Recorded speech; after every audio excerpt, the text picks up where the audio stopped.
सभी को जय यीशु, प्रेज द लॉर्ड। परमेश्वर भला है, उसकी करुणा, आमेन। आज हम सीखेंगे, कल जो हमने सीखा था गुड फ्राइडे का, गुड फ्राइडे से आगे के हिस्से में हम जा रहे हैं, है ना। क्योंकि हम देखेंगे कि क्रूस पर चढ़ाए जाने के बाद, शरीर छोड़ने के बाद यीशु कहाँ थे, है ना। आज हम किस जगह को सीख रहे हैं? आज हम सीख रहे हैं, कल हमने सीखा था गुड फ्राइडे यीशु क्रूस पे गए, और जब क्रूस पे जाने के बाद में, गाड़े जाने के बाद में वो 3 दिन तक अलग जगह थे ना। तो हम देखेंगे क्रूस पर चढ़ाए जाने के बाद, शरीर को छोड़ने के बाद यीशु कहाँ थे। तो हम देखेंगे प्रभु यीशु ने पहले ही इस बारे में कह दिया था। हम देखेंगे वचन के द्वारा, मत्ती की किताब 12:40, मैथ्यू 12:40, योना 3 रात 3 दिन जल जंतु के पेट में रहा, वैसे ही मनुष्य का पुत्र 3 रात 3 दिन पृथ्वी के भीतर रहेगा। हालेलुया। प्रभु यीशु ने पहले ही कह दिया था कि क्रूस पे जाने के बाद में मैं 3 दिन 3 रात धरती के अंदर, धरती के नीचे रहूंगा।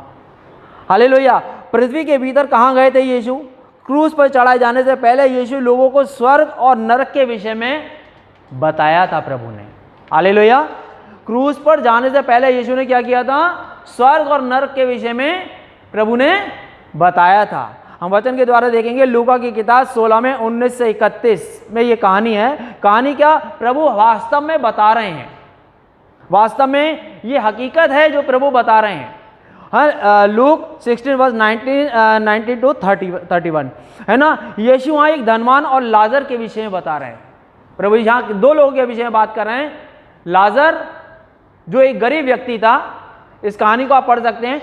लाजर जो एक गरीब व्यक्ति था जिसके शरीर के अंदर घाव थे, और वो एक धनवान सेठ के घर के बाहर पड़ा रहता था, और उसके सारे शरीर में घाव थे। और वचन कहता है कि कुत्ते भी आके उसके घाव को चाट कर चले जाते थे। और वो ये सोचता रहता था कि कोई जो सेठ है, सेठ के जो जूठन गिरे, जूठन ही उसको खाने को मिले, कम से कम उसका पेट भरे। वो इस तरीके से जिंदगी जी रहा था। और जो धनवान था वो ऐशो आराम की, मौज मस्ती की जिंदगी जी रहा था। ध्यान रखना, धनवान क्या कर रहा था? मौज मस्ती की, अपनी मन मर्जी की जिंदगी, है ना। जिसके पास बहुत कुछ है वो अपनी मनमर्जी की जिंदगी जीता है, परमेश्वर को जानता नहीं और मनमर्जी की जिंदगी जीता था।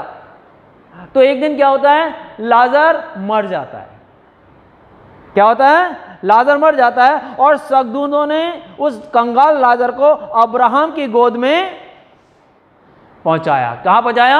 अब्राहम की गोद में, है ना। और थोड़े दिनों बाद धनवान भी मर गया, और अधोलोक में उसने पीड़ा में पड़े हुए अपनी आंखें उठाई और कहा, हे पिता अब्राहम, मुझ पर दया करके लाजर को भेज दे, ताकि अपनी उंगली का सिरा लेकर मेरी जीभ को ठंडा करे, क्योंकि मैं इस ज्वाला में तड़प रहा हूं। क्या हुआ? लाजर भी मरा, वो अब्राहम की गोद में गया, और धनवान भी मरा।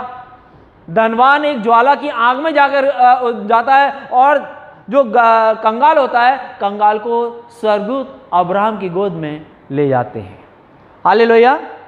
अब्राहम ने क्या कहा? जब अब्राहम से इस व्यक्ति ने कहा, इस धनवान व्यक्ति ने कहा कि लाजर को हमारे पास भेज, ताकि इस ज्वाला में मैं तड़प रहा हूं, एक उंगली के बूंद में, पानी की एक बूंद मेरी जीभ पर आकर टपका दे, ताकि मुझे थोड़ी क्या मिले? शांति मिले। ले तो अब्राहम ने कहा, तू याद कर कि जीवन में अच्छी वस्तुएं तू ले चुका, वैसे ही लाजर बुरी, वह यहां शांति से है और तू वहां तड़प रहा है। क्योंकि इस धनवान व्यक्ति ने दुनिया के ऐशो आराम किए होंगे ना, दुनिया की मौज मस्ती अपने हिसाब से की होगी नहीं, अपने मन मर्जी का जीवन जिया होगा ना। परमेश्वर के हिसाब से तो जीवन जिया नहीं होगा, जो नरक में आना पड़ा उसको, अधोलोक में आना पड़ा। हाँ, समझ में आ रहा है? धनवान व्यक्ति को कहाँ आना पड़ा?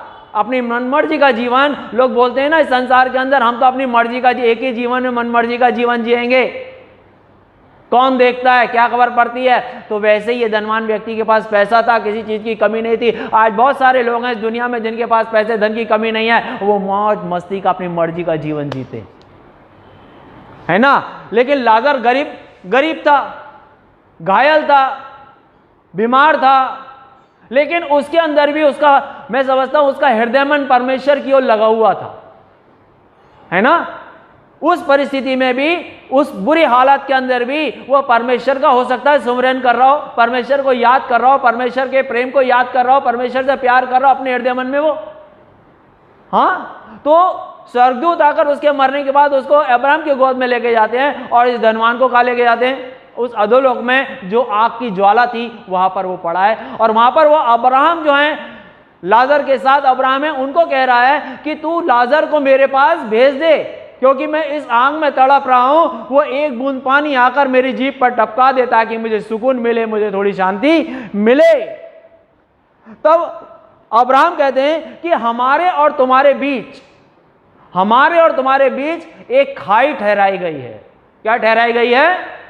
खाई। ध्यान देना इधर, हमारे और तुम्हारे बीच क्या ठहराई गई है? एक खाई ठहराई गई है कि उस तरफ से, उस जो ज्वाला में की जो झील है जहां पे तुम जल रहे हो, तड़प रहे हो, वहां से इस तरफ कोई नहीं आ सकता और यहां से उस तरफ कोई नहीं जा सकता, क्योंकि तुम्हारे हमारे बीच एक फासला बना दिया गया है।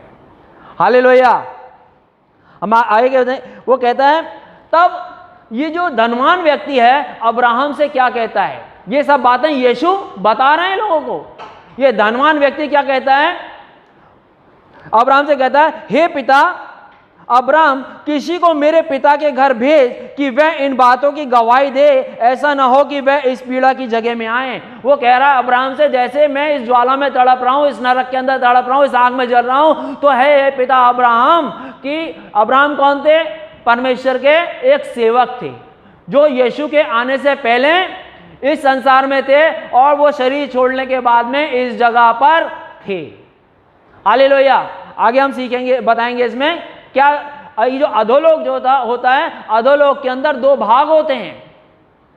एक भाग के अंदर धर्मी लोग रह रहे होते हैं और एक भाग के अंदर जो पापी लोग होते हैं उस आग के अंदर जल रहे होते हैं। हालेलुया, है ना। तो वो कहता है कि हे पिता अब्राहम, किसी को मेरे पिता के घर में भेज।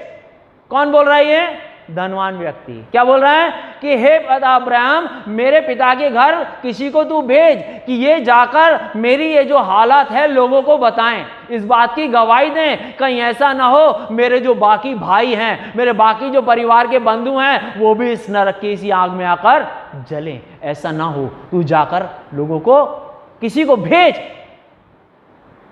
हालेलुया। कब पता चलती है? जाने के बाद। हालेलुया, है ना। और आगे क्या कहते हैं? कहते हैं, हे पिता अब्राहम, यदि कोई मरे हुओं में से उसके पास जाए तो वह अपने मन को फिराएंगे। कोई मरे हुए में से कोई व्यक्ति उसके पास जाएगा और जाकर कहेगा कि नरक के अंदर ऐसा ऐसा है, तो वो लोग क्या करेंगे? अपने मन को फिराएंगे। क्यों सिस्टर? जाने के बाद आकर बोला नहीं? बोला ना। सच्चाई है तभी बोला ना। सपने में आके उस व्यक्ति ने यही बोला ना कि मैं तो कहीं और जा रहा था, एक व्यक्ति आया बीच में, उसने मुझे बचा लिया। यही गवाही है वो भी। धनवान व्यक्ति क्या बोल रहा है? धनवान व्यक्ति बोल रहा है कोई मरे हुओं में से जाकर, कोई उनको जाकर गवाही दे, तब वो विश्वास करेंगे। हालेलुया, है ना। और याद रखिए, यहां पर ये पवित्र शास्त्र में वचन कह रहा है और हमारी कलीसिया में हकीकत में आके वो व्यक्ति सपने में आकर कहकर जाता है ना। यीशु सच्चा है कि नहीं? बोलो, है ना। जो उसने वचन में कहा है, वो आग है कि नहीं है, वो स्वर्ग है कि नहीं है, वो नरक है कि नहीं है। क्यों? गवाही आकर दे रहा है। कौन व्यक्ति? जो दुनिया से चला गया, वो आकर गवाही दे रहा है, मैं बच गया। बीच में आ गया कोई व्यक्ति मेरे, कौन? यीशु आ गया, बचा लिया उसने आके मुझे, वरना मैं कहीं और जा रहा था। हालेलुया। ध्यान रखिएगा, पुराना नियम इब्रानी भाषा में लिखा गया था, नया नियम यूनानी भाषा में लिखा गया था। पुराना नियम जो पुरानी बाइबल के अंदर जो पुराना जो नियम ओल्ड टेस्टामेंट जो लिखा गया था वो इब्रानी भाषा में लिखा गया था और नया नियम यूनानी भाषा में लिखा गया था। जो शब्द पुराने नियम में अधोलोक यानी कि शियोल, पुराने नियम में जो कहा जाता था शियोल, है ना, और जो शब्द नए नियम में इस्तेमाल किया है वो अधोलोक, हेडीज। शियोल पुराने नियम में शियोल और नए नियम में हेडीज। है ना, ये दोनों एक ही जगह हैं जो धरती के नीचे हैं, शियोल और हेडीज। पुराने नियम में पहले क्या बोलते थे? शियोल। नए नियम में जब क्या बोला गया? हेडीज। और ये दोनों एक ही जगह हैं, नाम अलग अलग हैं, पुराने नियम में अलग भाषा में, नए नियम में अलग भाषा में, लेकिन ये दोनों एक ही जगह हैं और ये दोनों धरती के नीचे हैं, है ना। ये दोनों एक ही जगह हैं जो धरती के नीचे हैं। पवित्र शास्त्र में लिखा है जो मरते हैं वो हेडेस यानी शियोल में जाते हैं, है ना। हेडीज में दो स्थान है, एक स्थान है जहां पापी लोग जाते हैं, दूसरी जगह वो है जहां धर्मी लोग जाते हैं। हेडीज में दो भाग हैं, है ना। हेडीज एक ही जगह वो है जगह, और उसमें हेडीज के अंदर क्या है? उस अधोलोक में दो भाग हैं, एक जगह है जिसमें पापी लोग जाते हैं और एक जगह है जिसमें धर्मी लोग जाते हैं। हालेलुया, ध्यान रखिएगा। और इस जगह, और जिस जगह धर्मी लोग जाते हैं उस जगह को बोला जाता है पैराडाइज। क्या बोला जाता है? स्वर्ग, पैराडाइज, स्वर्ग, है ना, है ना। और पैराडाइज, और ये अब्राहम की गोद भी, इस जगह को पैराडाइज भी कहा जाता है और अब्राहम की गोद भी कहा जाता है। ये यीशु के आने से पहले की बातें थी, है ना। यीशु के आने से पहले भाई, यीशु के आने के बाद में बहुत सारी चीजें बदली, है ना। यीशु के क्रूस पे जाने के बाद में बहुत सारी चीजें बदली, है ना। पुराने नियम में सब भविष्यवक्ता यीशु के जन्म से पहले मरे, जो इसी जगह में आ गए थे, हेडीज में।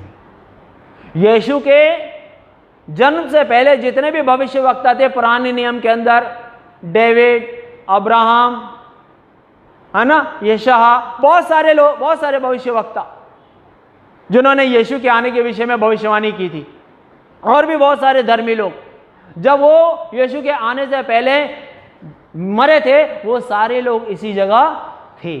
जहां धर्मी लोग थे उस जगह में वो लोग थे। परमेश्वर के साथ चलने वाले धर्मी थे ना, तो इसलिए जो धर्मी लोग रहते हैं वहां पर थे, और पापी लोगों की जगह अलग थी, जो परमेश्वर को न जानते, न समझते, न मानते, अपनी मनमर्जी का आचरण करते, अपनी मनमर्जी की जिंदगी जीते, उनके लिए अलग जगह है। हालेलुया, समझ में आ रहा है कुछ, है ना। ध्यान रखिएगा, पुराने नियम में भविष्यवक्ता यीशु के जन्म से पहले मरे थे, इसी जगह पर थे। जो धर्मी थे, परमेश्वर के अनुसार जीवन जीते थे, और जो पापी थे, जो ईश्वर की आज्ञाओं को मानते नहीं थे, वो जगह, वो जहां पर धनवान गया था उस जगह जाते हैं, उस जगह जाते थे वो लोग। जो जहां पर धनवान गया था, जो अपनी मनमर्जी का जीवन जीने वाले हैं, वो उस जगह जाते थे।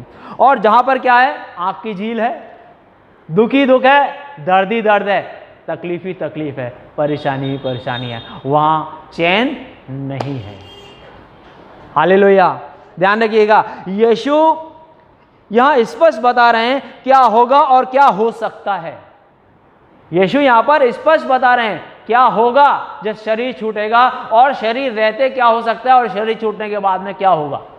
यहां पे यीशु स्पष्ट बता रहे हैं। मैं आपको एक चीज बता दूं कि बाइबल के अंदर बहुत सारे दृष्टांत प्रभु ने दिए। हर एक दृष्टांत के अंदर प्रभु ने नाम किसी का नहीं लिया। जैसे बोला बीज बोने वाला बीज बोने के लिए निकला, वहां पे बीज बोने वाले का विषय में कहा, लेकिन किसी का नाम नहीं लिया प्रभु ने। और उसके बाद में हम देखते हैं कि प्रभु बोलते हैं कि एक व्यक्ति ने अपने खेत में गड़ा हुआ धन देखा, जमीन में गड़ा हुआ धन देखा, और पूरे के पूरे खेत खरीद लिया, है ना। वहां पे व्यक्ति का नाम ले रहे हैं, लेकिन व्यक्ति को बोल रहे हैं, किसी का नाम नहीं ले रहे। बहुत सारे दृष्टांत दिए, लेकिन उसमें प्रभु ने यीशु ने किसी का नाम नहीं लिया। लेकिन केवल इसी में लाजर और इस धनवान व्यक्ति के विषय में ही प्रभु नाम ले रहे हैं, इन दो लोगों का दृष्टांत देते समय कि ऐसा ऐसा है। इसका मतलब जहां तक हम समझ सकते हैं, जिसके अगर प्रभु नाम ले रहे हैं तो यानी कि यीशु के आने से पहले ये लोग रहे होंगे, हाँ या ना, तभी यीशु नाम ले रहे हैं ना। इससे पहले और लोगों का नाम प्रभु ने दृष्टांत में देते हुए नहीं लिया, सिर्फ लाजर और इस धनवान के विषय में प्रभु ने बोला। और ये वो लाजर नहीं है जो जिसने यीशु ने जिस व्यक्ति को जिंदा किया था, वो लाजर नहीं है, पहले का लाजर है ये। समझ में आ रहा है? हाँ, समझ में आ रहा है? इसका ध्यान रखिएगा, है ना। यहां स्पष्ट प्रभु बता रहे हैं कि क्या होगा और क्या शरीर रहते क्या हो सकता है, और शरीर जाने के बाद में क्या होगा, ये प्रभु स्पष्ट बता रहे हैं। मरने के बाद आत्मा कहां जाएगी जान लेना है। हम कहाँ जाना चाहते हैं, जान लेना है पहले ही। हालेलुया। और मरने के बाद हम कहाँ जाना चाहते हैं ये सोच लेना है पहले से ही। ध्यान रख लीजिएगा, बार बार समय वहाँ पर जाके ऐसा नहीं होगा जब शरीर छूट जाए हम बोलेंगे सॉरी। सॉरी नहीं चलती है वहाँ, सॉरी यही हो सकती है, वहाँ तो फिर सिर्फ सारी होता है। सारा का सारा व्यक्ति जाता है, सॉरी सिर्फ यहाँ होती है, याद रखिएगा। और ये वही जगह थी जहां यीशु क्रूस पर चढ़ाए जाने के बाद गए थे। अधोलोक जो ये जगह थी, हेडिस जो जगह थी, ये वही जगह थी जो यीशु क्रूस पर चढ़ाए जाने के बाद में गए थे, यानी कि आज के दिन। हालेलुया। चढ़ाए जाने के बाद गए थे, जिसे शियोल या हेडिस कहते हैं। क्रूस पे चढ़ाए जाने के बाद में यीशु कहां गए थे? शियोल, हेडिस, अधोलोक जिसे बोला जाता है, वहां पर यीशु गए थे। समझ में आया? समझ में आ रहा है ना? हाँ। अब एक और व्यक्ति के बारे में हम सीखते हैं जिसे प्रभु ने बचाया। एक व्यक्ति के बारे में हम सीखते हैं जिसे यीशु ने क्या किया? बचाया। जब यीशु क्रूस के ऊपर गए थे तो क्रूस पर जाने के बाद में यीशु के दोनों ओर दो चोर यानी कि दो डाकू साथ में क्रूस पे चढ़ाए गए थे। एक तरफ एक, दूसरी तरफ दूसरा, बीच में यीशु। यीशु के साथ में दो चोर चढ़ाए गए थे जो अपने पापों की सजा भुगत रहे थे। यीशु निर्दोष थे, वो हमारी सजा भुगत रहे थे। दो जो पापी थे, जो डाकू थे, वो अपनी पापों की सजा, अपनी गलतियों की सजा के लिए चढ़ाए जा रहे थे। तो इनमें से दो में से एक जो व्यक्ति चोर था, वो जो डाकू था, वो कह रहा था, तू तो अपने आप को भविष्यवक्ता कहता है, तू तो अपने आप को यह कहता है, तू तो अपने आप इतनों को तू बचा सकता है, तो अपने आप को भी बचा और हमको भी बचा। यानी कि मरने जा रहा है तो भी उसका अहंकार खत्म नहीं हो रहा, उसका गलत व्यवहार खत्म नहीं हो रहा और वो नाश होने की ओर बढ़ा चला जा रहा है। क्या बोल रहा है? तू अपने आप को भी बचा, मुझे भी बचा। मजाक उड़ा रहा है उस समय भी वहां पे प्रभु का, है ना। लेकिन दूसरी तरफ जो चोर था, उसने देखा, उसने क्या कहा कि ये जो हमारे साथ क्रूस पे चढ़ा गया ये तो निर्दोष है, इसने तो कोई गलती, कोई पाप नहीं किया, हम तो अपनी पापों की, अपनी गलतियों की सजा भुगत रहे हैं।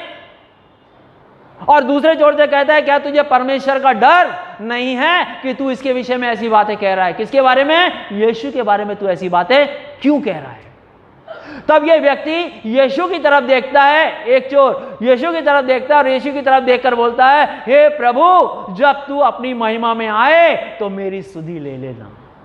यानी कि वो अपने, उस व्यक्ति ने जरूर, उस चोर ने अपने अंदर ही अंदर क्रूस पे लटके अपने पापों का पश्चाताप किया होगा। उसने सुना होगा, इन दोनों चोरों ने सुना होगा ना, यीशु ने कितने को पापों को क्षमा किया, कितने पापी लोग यीशु के पास आए, कितने लोगों को उसने चंगा किया, कितने लोगों को पापों की क्षमा दी, कितने लोगों को उसने छुटकारा दिया, कितने लोगों से उसको प्यार किया उसने। इन दोनों चोरों ने सुना था ना। एक ने सुनने के बाद में भी अपने मन को नहीं बदला और दूसरे ने सुनने के बाद में पहचान लिया कि यही है जगत का उद्धार करता। अगर मैं इससे क्षमा, अपने मनी मन में क्षमा मांग के इससे विनती करता हूं तो ये सुनेगा और मेरी मदद जरूर करेगा।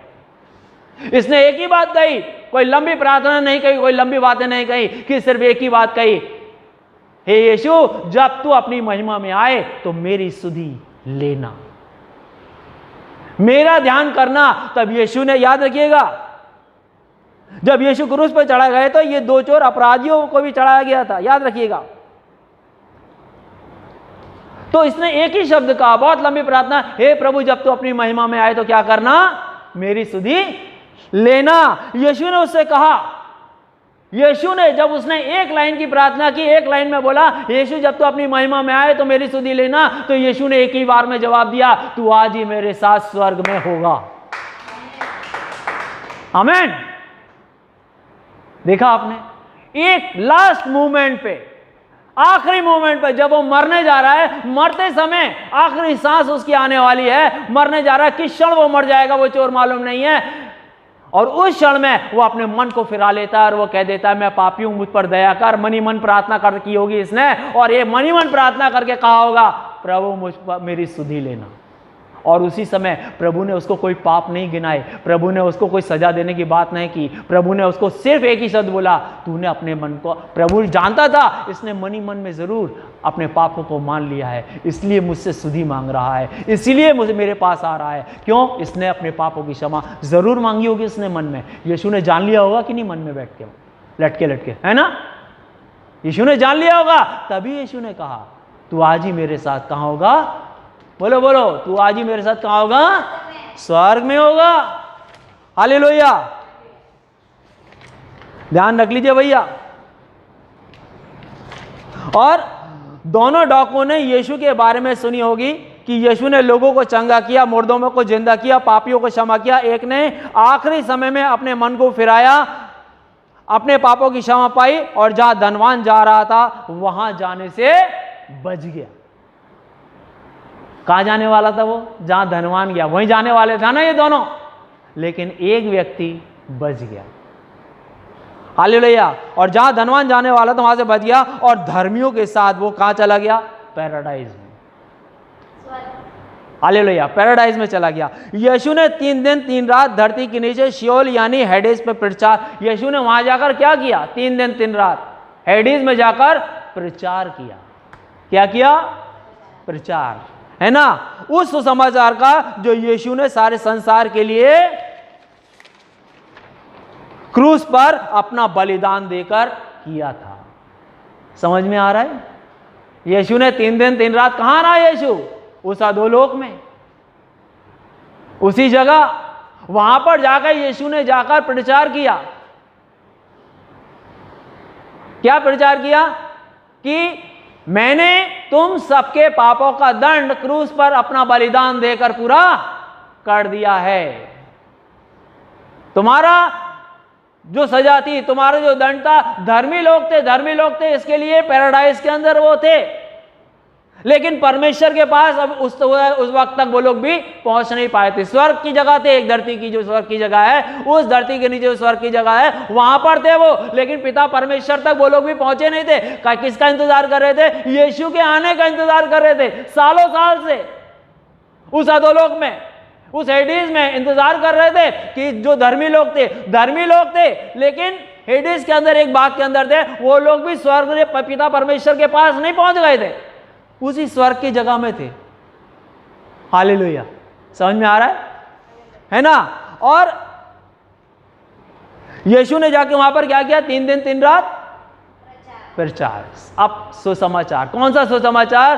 कि मैं तुम्हारे लिए क्रूस पर चढ़ाया गया हूं, मैंने पीढ़े से चले आ रहे पाप को नष्ट कर दिया है। हालेलुया, है ना? और अगला वचन हम देखते हैं इफिसियों की किताब 4 में 8 से 10, इफिशियंस 4:8-10। इसलिए वह कहता है कि वह ऊंचे पर चढ़ा और बंधुआइयों को बांध ले गया और मनुष्य को दान दिया। उसके चढ़ने से और क्या क्या पाया जाता है? केवल यह कि वह पृथ्वी की निचली जगहों में भी उतरा। यीशु कहां उतरा? पृथ्वी की निचली जगहों में वो क्या हुआ? उतरा। और ध्यान दीजिएगा इस चीज को। और जो उतर गया ये वही है जो सारे आकाश से ऊपर चढ़ भी गया, सब कुछ परिपूर्ण करी। हालेलुया। आपकी समझ में आया यीशु कहां गया था? ध्यान देना इधर, है ना? आपकी समझ में आया यीशु 3 दिन 3 रात कहां गया था? धरती के नीचे अधोलोक में, है ना? वहां पर जाकर उसने क्या किया था? प्रचार किया था। सुसमाचार, कौन सा सुसमाचार का? कि यीशु हमारे लिए, उनके लिए क्रूस पर अपना बलिदान दे चुका है, और जो भी कार्य था बलिदान का उसने पूरा कर दिया है। यीशु ने क्रूस पर क्या बोला? पूरा हुआ। हमारे आपके बलिदान का जो कार्य था वो क्रूस के ऊपर पूरा हुआ। यीशु ने कहा पूरा हुआ।